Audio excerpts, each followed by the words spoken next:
ಅವರ ಕೈಲಿ ಕೇಸ್ ಆದಾಗ ಅವತ್ತು ನಿಜವಾದ ನಡೆದಂತ ಟ್ರಾನ್ಸಾಕ್ಷನ್ ಪೊಲೀಸ್ ಅಧಿಕಾರಿಗಳ ಜೊತೆ ಮತ್ತೆ ವೀರೇಂದ್ರ ಪುಪ್ಪೆ ಜೊತೆ 20 ಕೋಟಿ ರೂಪಾಯಿಗೂ ಹೆಚ್ಚು ಅನ್ನೋ ಮಾಹಿತಿ ನಮಗೆ ಲಭ್ಯವಾಗಿದೆ.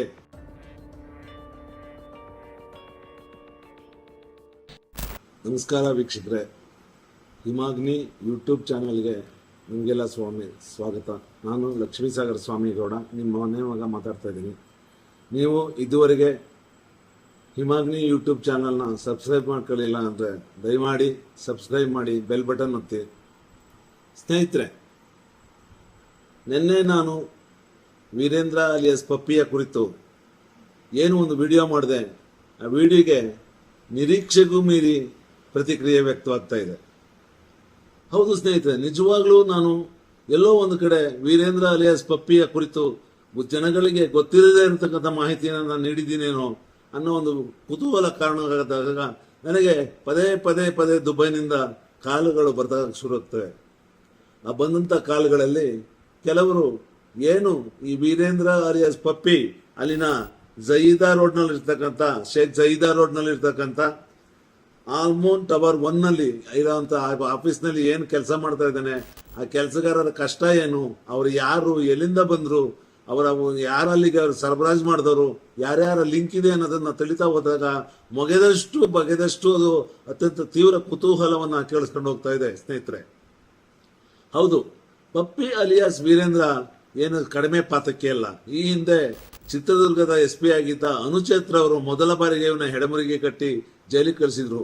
ಬೆಟ್ಟಿಂಗ್ ದಂಧೆಯಲ್ಲಿ ಇವನು ಮಹಾನಿಪುಣ. ಆದರೆ ವೀರೇಂದ್ರ ಒಬ್ಬನೇ ಈ ದಂಧೆನ ನಡೆಸ್ತಾನ ಅಂದ್ರೆ ಅಲ್ಲಿ ಹಲವಾರು ಪೊಲೀಸ್ ಆಫೀಸರ್ಗಳು, ರಾಜಕಾರಣಿಗಳು, ಜೊತೆಗೆ ವೀರೇಂದ್ರನ ಅಣ್ಣ ಸ್ವಾಮಿ ಅನ್ನೋರು ಕೂಡ ಈ ದಂಧೆಯಲ್ಲಿದ್ದಾರೆ. ಇವರದೊಂದು ದೊಡ್ಡ ನೆಟ್ವರ್ಕ್ ಇದೆ. ರಾಜಕಾರಣಿಗಳ ಮಕ್ಕಳು, ಸೆಲೆಬ್ರಿಟಿಗಳು, ಇವರೆಲ್ಲ ಇದರಲ್ಲಿ ಹಣ ತೊಡಗಿಸಿದ್ದಾರೆ. ಹೀಗೆ ಇದನ್ನ ಕೆದಕ್ತಾ ಹೋದಾಗೆ ಒಂದೊಂದಾಗಿ ಬರ್ತಾ ಇರ್ತವೆ ಸ್ನೇಹಿತರೆ. ಈಗ ನೋಡಿ, ವೀರೇಂದ್ರ ಅಲಿಯಾಸ್ ಪಪ್ಪಿ ಜೊತೆ ಏನು ಹನುಮಂತರಾಯಪ್ಪ ರಾಜಕಾರಣಿಯ ಮಗ, ಏನು ರಾಜರಾಜೇಶ್ವರಿ ನಗರದ ಡಿಫೀಟೆಡ್ MLA ಕುಸುಮ ಹನುಮಂತರಾಯಪ್ಪರ ಸಹೋದರ ಅನಿಲ್ ಇದಾನೆ ಅಂತ ಸುದ್ದಿ ಬಂದ ತಕ್ಷಣ ಅವನ ಮನೆಯ ರೈಡ್ ಆದದ್ದು, ಅಲ್ಲಿನ ಪಂಚನಾಮೆ, ಅಲ್ಲಿ ಏನೇನು ಸೀಜ್ ಮಾಡಿದ್ರು ಅದೆಲ್ಲ ದಾಖಲೆಗಳು ನಮ್ಮ ಕೈಗೆ ಬಂದವು. ಹಾಗೇನೆ ಇಲ್ಲಿ ಇನ್ನೊಂದು ವಿಚಾರವನ್ನು ನಾನು ನಿಮ್ಗೆ ಹೇಳ್ತೀನಿ.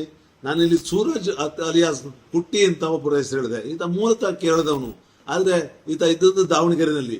ಅಸಲಿಗೆ ಈತ ಬೆಟ್ಟಿಂಗ್ ದಳ್ಳಾಳಿ. ಆ ಕಾಲದಲ್ಲೇ ಏನಾಗುತ್ತೆ, ಒಬ್ರು ACP ಚೀಫ್ ಆಗಿದ್ದಂತ ಒಬ್ಬ ಹಿರಿಯ ಪೊಲೀಸ್ ಅಧಿಕಾರಿಯರು ಏನ್ ಮಾಡ್ತಾರೆ, ಈ ವೀರೇಂದ್ರನ ದಂಧೆಯ ಮೇಲೆ ಕಣ್ಣಾಕಿ ರೈಡ್ ಮಾಡಿಸಿದಾಗ ಆಗ ಸಿಕ್ಕಾಕೊಂಡಾಗ ಅಲ್ಲಿ ಮತ್ತೊಬ್ಬ ರಾಜಕಾರಣಿ, ಏನು ರಾಜರಾಜೇಶ್ವರಿ ನಗರದ ಈಗ ಸಿಟ್ಟಿಂಗ್ MLA ಇದ್ದಾರೆ, ಅವರ ಅಳಿಯ SP ಆಗಿರ್ತಾರೆ ರಿಷಂತ್ ಅಂತ. ಅವರ ಕೈಲಿ ಕೇಸ್ ಆದಾಗ ಅವತ್ತು ನಿಜವಾದ ನಡೆದಂತ ಟ್ರಾನ್ಸಾಕ್ಷನ್ ಪೊಲೀಸ್ ಅಧಿಕಾರಿಗಳ ಜೊತೆ ಮತ್ತೆ ವೀರೇಂದ್ರ ಪುಪ್ಪೆ ಜೊತೆ 20 ಕೋಟಿ ರೂಪಾಯಿಗೂ ಹೆಚ್ಚು ಅನ್ನೋ ಮಾಹಿತಿ ನಮಗೆ ಲಭ್ಯವಾಗಿದೆ. ಆದ್ರೆ ಈ ಎಲ್ಲ ಹಣಕಾಸಿನ ವಹಿವಾಟು ತೆಗೆದುಕೊಂಡ ನಂತರ ಮತ್ತೆ ಅವ್ರ ಜೊತೆ ಈ ಅಧಿಕಾರಿಗಳೇ ಕೈ ಜೋಡಿಸ್ತಾರೆ ಅನ್ನೋದು ಎಂತ ಸೋಜಿಗದ ಸಂಗತಿ. ನಮ್ಮ ಪೊಲೀಸ್ ವ್ಯವಸ್ಥೆ ಯಾವ ಮಟ್ಟಕ್ಕೆ ಹೋಗಿದೆ ಅಂತ ನಾವು ಯೋಚನೆ ಮಾಡಬೇಕಾಗುತ್ತೆ. ಇಲ್ಲಿ ಅವರ ಹೆಸರುಗಳನ್ನ ಪ್ರಸ್ತಾಪ ಮಾಡೋದು ಬೇಡ. ED ಅವರ ಹತ್ರ ಈ ಅಧಿಕಾರಿಗಳ ಎಲ್ಲ ಡೀಟೇಲ್ಸ್ ಇದೆ. ಅವರು ಒಂದೊಂದಾಗಿ ಕಾನೂನು ಪ್ರಕ್ರಿಯೆನ ಒಳಗಡೆ ಬಿಗಿಗೊಳಿಸ್ತಾ ಹೋದಂತೆ ನಾವು ಈ ಬಗ್ಗೆ ಮಾಹಿತಿಯನ್ನು ನೀಡ್ತೀನಿ ಸ್ನೇಹಿತರೆ. ಅಲ್ಲದೆ ಈ ವೀರೇಂದ್ರ ಅಲಿಯಾಸ್ ಪಪ್ಪಿ ಯಾವಾಗ ಇಲ್ಲಿ ACB ರೇಡ್ ಆಯ್ತು, ತನ್ನ ಮೇಲೆ ಕಣ್ಣಿದೆ, ಕರ್ನಾಟಕ ಪೊಲೀಸರ ಕಣ್ಣಿದೆ ಅಂತ ಗೊತ್ತಾಯ್ತದೋ ಆಗ ತಕ್ಷಣ ಏನ್ ಮಾಡ್ತಾನೆ, ತನ್ನ ದಂಧೆಯನ್ನ ದುಬೈಗೆ ಬದಲಾಯಿಸ್ತಾನೆ. ದುಬೈನಲ್ಲಿ ನಾನು ಏನ್ ಹೇಳಿದೆ, ಶೇಖ್ ಜಯೀದಾ ರೋಡ್ನ ಆಲ್ಮೋನ್ ಟವರ್ನ 1ರಲ್ಲಿ ಇದು ಫ್ಯೂಚರ್ ಮ್ಯೂಸಿಯಂ ಎದುರುಗಡೆನೆ ಇದೆ. ಈ ಫ್ಯೂಚರ್ ಮ್ಯೂಸಿಯಂ ಇದೆಯಲ್ಲ, ಇದ್ರ ಬಗ್ಗೆ ನಾನು ನಿಮ್ಗೊಂದು ಮಾಹಿತಿ ಕೊಡಬೇಕು. ಕರ್ನಾಟಕದಲ್ಲಿ ಕೆಲವು ಪತ್ರಕರ್ತ ಸಂಘಟನೆಗಳಿವೆ. Press club of council, Karnataka council ಅಂತ ಒಂದು ಮಾಡ್ಕೊಂಡಿದ್ದಾರೆ, ಕಣ್ಣು ಶಿವಕುಮಾರ್ ಅಂತ.